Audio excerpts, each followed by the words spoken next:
Everyone, good morning. আজকে একদম সকালবেলা থেকে ভিডিও বানাচ্ছি, মানে আমি ঘুম থেকে উঠে ব্রাশও করিনি। তো কটা বাজছে দেখি, 8:30 বাজছে। এখন থেকেই ভিডিও বানাচ্ছি। আর আমি ঘুম থেকে উঠে ব্রাশ করি, তারপর দেখাচ্ছে। বাইরে এখন বৃষ্টি পড়ছে। গাছে এই যে আমার গাছে খুব সুন্দর একটা ফুল ফুটেছে, কি ভালো লাগছে ফুলটা দেখতে। এখানে আরও অনেক কুড়ি ধরেছে, কোথাও একটা দেখছিলাম।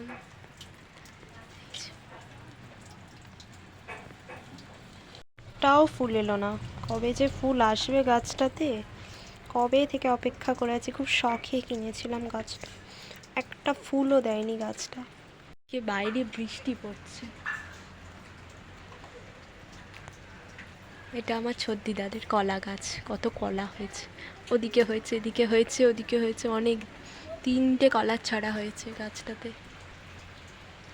বলছিল আমি একটুখানি গেলাম, বৃষ্টিটা একটুখানি দেখছিলাম, আমরা বৃষ্টি দেখতে বেশ ভালোই লাগে। যাই হোক,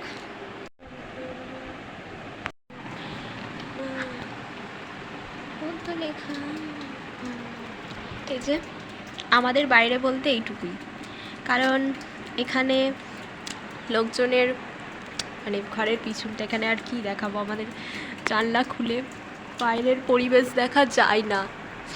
এখানে খুঁটে দিয়ে যায় অনেকে। যাই হোক, এইটুকুই। বাড়িটা করার সময় অনেক ভুল করে ফেলেছে এরকম একটা বাড়ি করে।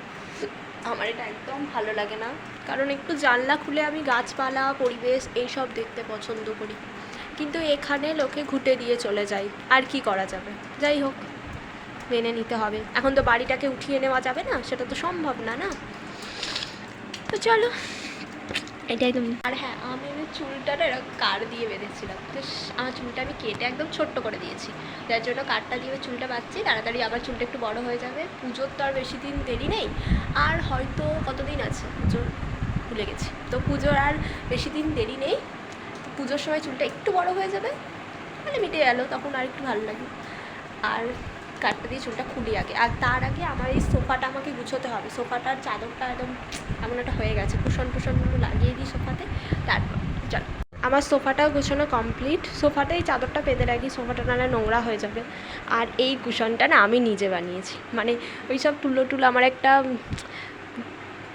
টেডি বিয়ার নষ্ট হয়ে গেছিলো একদম, মানে কালো হয়ে গেছিলো, কেমন একটা হয়ে গেছিলো, যার জন্য ওর স্পঞ্জগুলো সব খুলে তুলোগুলো সব এর মধ্যে ঢুকিয়ে দিয়েছি, দিয়ে এটা আমি বানিয়েছিলাম। এদিকে বিছানাটাও গুছিয়ে নিলাম, একদম ঠিকঠাক করে বিছানাটা ঠিক পরিষ্কার করে নিলাম। এরপর চলে এসেছি হচ্ছে চা বানাতে। সকালবেলা চাটা আমাকে বানাতেই হবে, মানে চাটা আমাকে খেতেই হবে, সে আমি যাই করি না কেন, যেখানেই যাই না কেন, চাটা খেলে তারপর সব কিছু ঠিক আছে, নাহলে আমার মাথা গরম হয়ে যায়। চা না হলে আমার দিনটাই বেকার হয়ে যায়। আর এখানটা না কি করে ফেটে গেছে, মানে আমার হাত দিয়েই পড়ে গিয়ে কী করে ফেটে গেছে। আর কাপটা আমার এতটাই পছন্দের যে আমি ফেলিনি, এখনও চলছে, চলুক, যতদিন চলছে চালাবো, তারপর ভেঙে গেলে তখন তো আলাদা কথা। কাপটা আমার ভীষণ পছন্দ। কতদিন পর যে আজকে সাইকেল চালাচ্ছি, যাচ্ছিলাম হচ্ছে ওই আমার মাসিমণি বিপদে সুতো দিয়ে পাঠাতেন আমার মশাইকে দিয়ে, সেটাই আনতে যাচ্ছিলাম।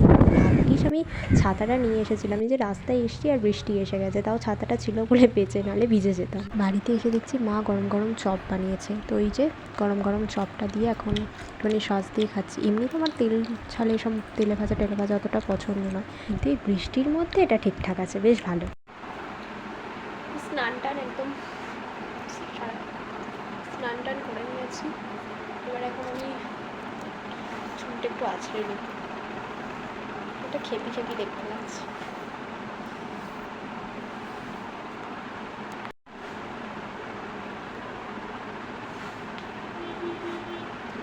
চুল উঠে চুল সব শেষ হয়ে গেল, টাগলা হয়ে গেল পুরো।